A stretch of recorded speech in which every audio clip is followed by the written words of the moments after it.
This is produced as part of the ongoing work on the website, thewaythetruthandthelife.net. My motivation for making this video was the shortwave news this morning from China about the problem with these new strains of bacteria that are immune to the various antibacterial agents.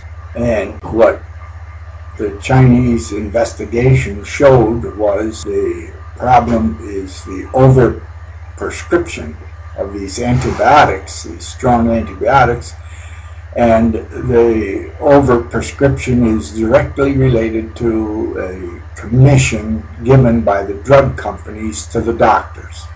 So they're prescribing them in high doses to everybody. Their commission is proportional to the volume. This just brings up the clear concept of profit motivation for doing something. It's Friday the 17th of September 2010. We're at our apartment in southern Russia. We started coming to Russia back in 2001 for medical care. We were unable to get insurance for the first year, and Olga had some prior existing conditions. So we started coming here. I had a tooth pulled here. Olga had one pulled in Florida in 2002, I think it was, and that was over $250, and that was an exception that the specialist that pulled teeth took us without a dentist referral. How much? Pardon me, Olga just corrected me. It was $500 to pull the tooth. I just had this tooth pulled. It cost 300 rubles. That's about $10. My children, back in the 60s, it was not a problem to get their fillings and a tooth pulled if they needed it. That was before dental insurance. And we just went around the corner to the dentist. His wife was his secretary, and he did the work, and that was it. Well, things have certainly changed since then. But on this profit motive in medicine and the control that doctors have, in the background, back in the 60s, my middle child was pigeon-toed. That is, her feet pointed inwards a bit. And the pediatrician sent us to a specialist to check this. And my daughter was 2.5, at the most 3. At any rate, the doctor, I was going full-time to the university on leave of absence from carborundum research. But the doctor specialist asked my daughter, well, what does your father do? And she said, oh, he goes hunting. I had been deer hunting. But no, what's his work? And my wife told him, well, he doesn't have any work right now. He's going full-time to the university. And he asked, does he have any insurance? And she said, no. And he was honest enough to say, well, if you had insurance, we would break your daughter's legs and rotate them. But don't worry about it. By about 5 years old, she'll probably be grown out. And after 5 years, she was grown out of it. But that doctor, for a profit motive, would have broken my little girl's legs and rotated them. And how many other times?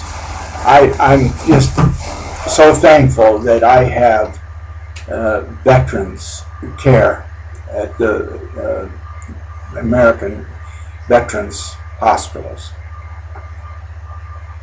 I was released with maximum hospital benefits. It doesn't include dental care, but unless I'm hospitalized. But it's wonderful to be able to go to a doctor and know that he's not going to take my gizzard out because he sees a couple thousand or $20,000 or $30,000 behind it. And that is the way it goes. When the doctors in Israel went on strike and elsewhere, the death rate has gone down. The death by doctors is a pretty high rate. Most of the longevity is due to better nutrition and prevention of disease by our early injections and so forth. And the antibiotics, of course. But my point is, the profit motive corrupts medicine. And the doctors have control. When I went to the university, the engineering department, I used to study with a bunch of students who were taking math and physics courses also. And we would study together, and they were telling us about the medical research being done through the engineering department and the School of Medicine at the State University of New York at Buffalo.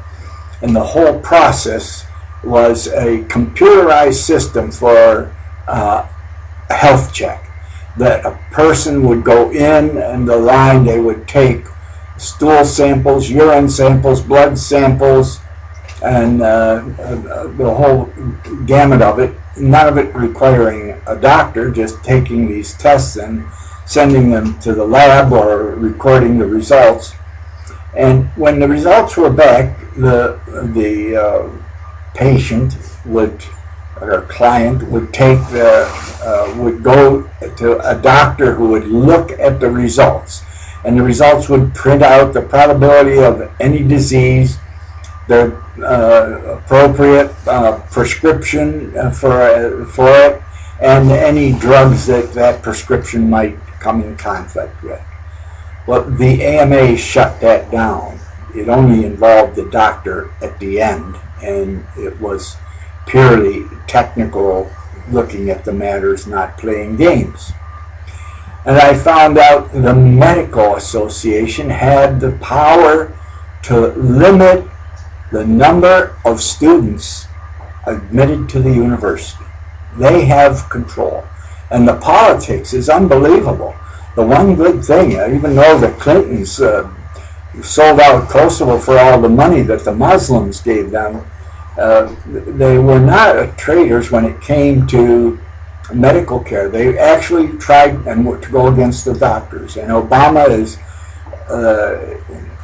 much as he might degrade the Bible publicly and praise the Quran, which says cut off their fingers and cut off their heads and so forth, and that Christians and Jews are apes and pigs, and Jesus made mud birds and they flew, all this goofiness, he shows great respect for this Quran, which is a goofy false prophet's book.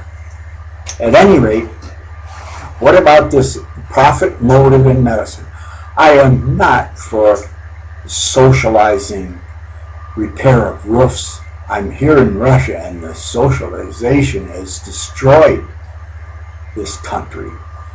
But I am for socialized medicines, that doctors would be on salary, that they would be evaluated by their clients and by their peers and by their supervisors, all three.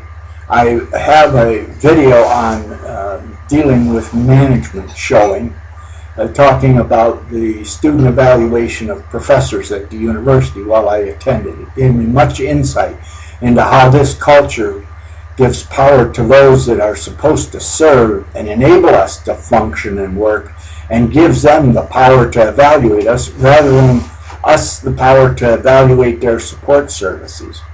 It's turned upside down since the old corrupt days of the advances where there were rich people who didn't bother to raise their babies but hired wet nurses and babysitters, so they raised a bunch of sociopaths and psychopaths and sadomasochists that called themselves Christians, but they were a joke. They weren't even healthy mammals.